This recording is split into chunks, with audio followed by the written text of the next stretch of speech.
You're gonna have to excuse the fan in the background. I am fully in summer heat right now. I'm just hot all the time.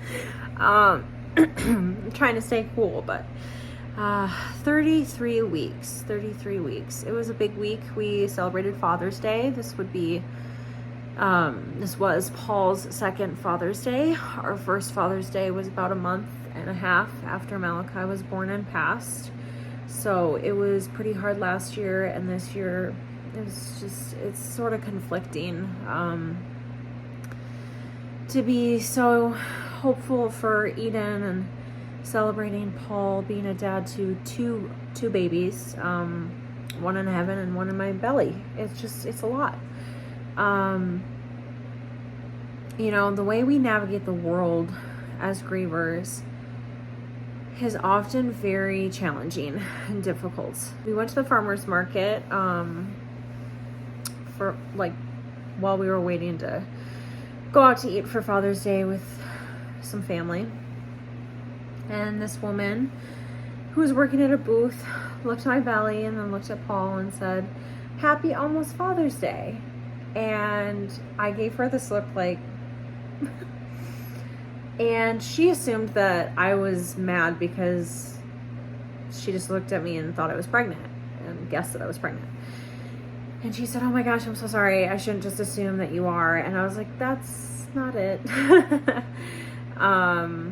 I ended up not explaining it to her because I didn't want to go into it and I didn't want to make Paul uncomfortable or anything. It was his Father's Day, but I was very annoyed at her comments. How is it an almost Father's Day?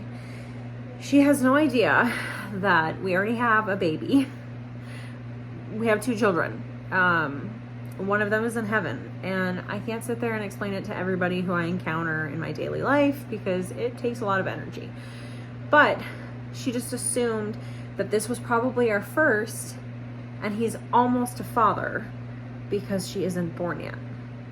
As if he wasn't a father the moment that we conceived Malachi.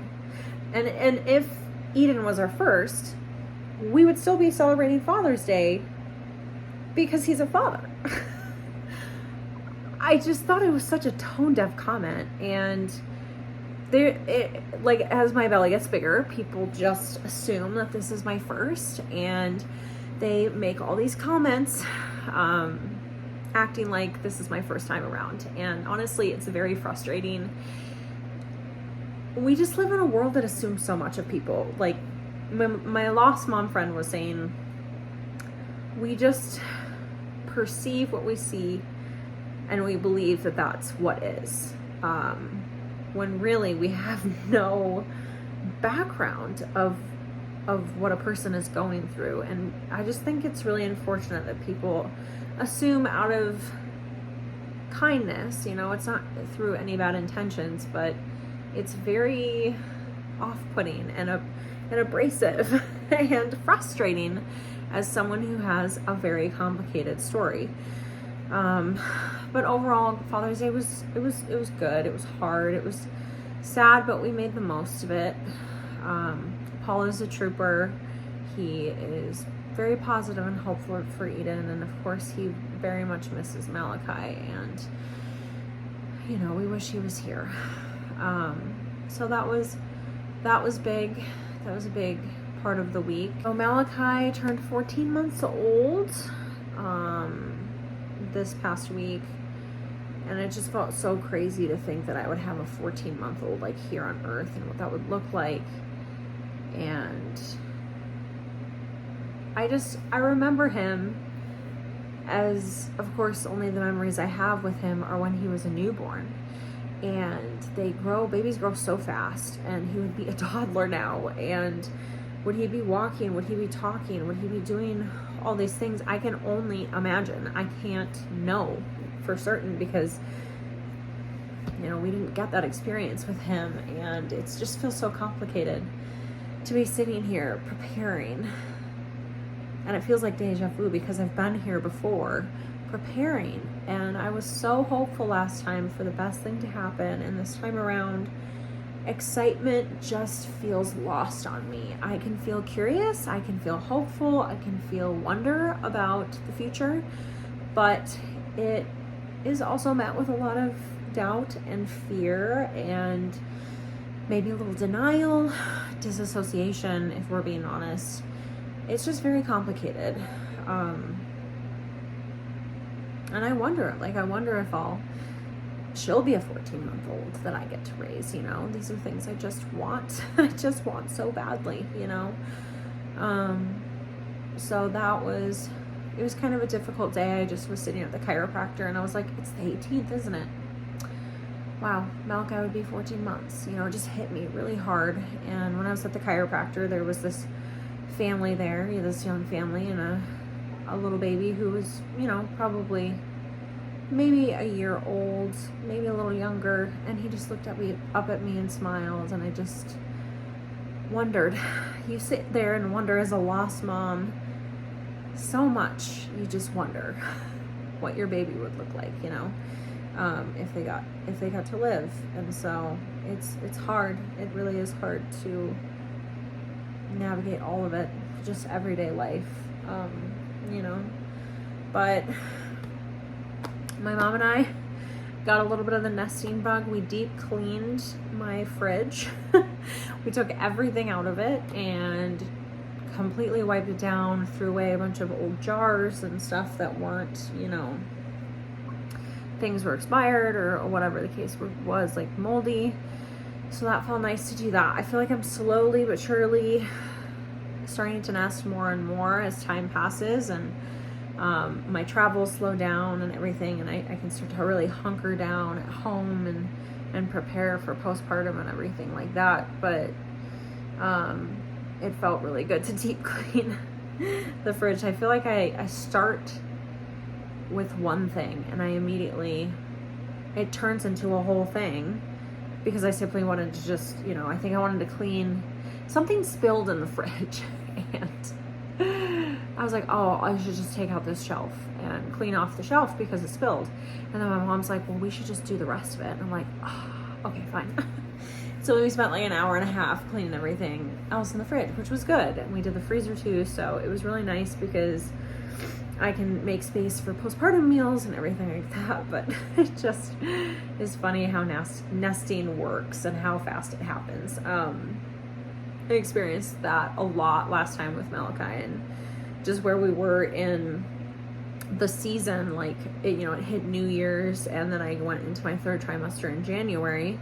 And so around New Year's, I just felt like, I need to like clean everything. And I started nesting very early and probably nested for about three, almost 4 months. And this time around, I feel like life has just been a bit more crazy being in the summertime, and I have so little energy because I'm so hot all the time. So I'm slowly checking things off my nesting list and helping to just stay busy. I think as time passes, it's really good for me to just stay busy. But I finished off my week of 33 weeks by heading to a grief retreat to meet up with all these girls in person, these beautiful mamas, these beautiful women that I have met online and been meeting with once a month throughout the year. We all lost our children at various stages of pregnancy or birth or after birth, in various times in our lives. You know, I think the mom that's the farthest out in grief is probably 8 years, and then we have some people who have been out of it for 2 weeks, 2 months. So it was really exciting to head out and meet everybody that first day, and I got to bring Eden along with me and just cherish that with everyone. So it was a low-key week with some high points and low points, and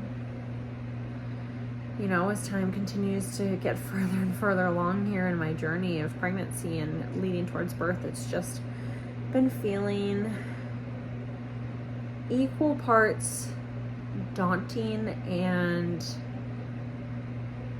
surreal. And I'm really trying to lean into visualizing a redemptive birth and really praying for it and trusting that God can redeem it. I talked with my therapist, and we did, she gave me kind of like an assignment for the week to set aside some time for about like 20 minutes to just sit and visualize a redemptive birth and what that would really look like, all the details, everything. And I'm continuing to just utilize that as a helpful resource for me to get my mind in a really good headspace as we lead up to birth. So I keep having to remind myself that no matter what happens, it's worth it to prepare, and it's worth it to be hopeful. It's worth it to be excited for her, for my girl to be here. And, I did that with Malachi. Why can't I honor that with her? And I feel like the fear and the trauma and all of the stuff, grief just can overpower the logical part of me that says, you need to hope. It's worth it to hope, So I'm grateful for therapy and just being able to kind of continuously work through more and more of this stuff and orient myself towards believing that I can have a living child, because it feels so out of reach to me right now. It truly does. But yeah, here's the 33 weeks.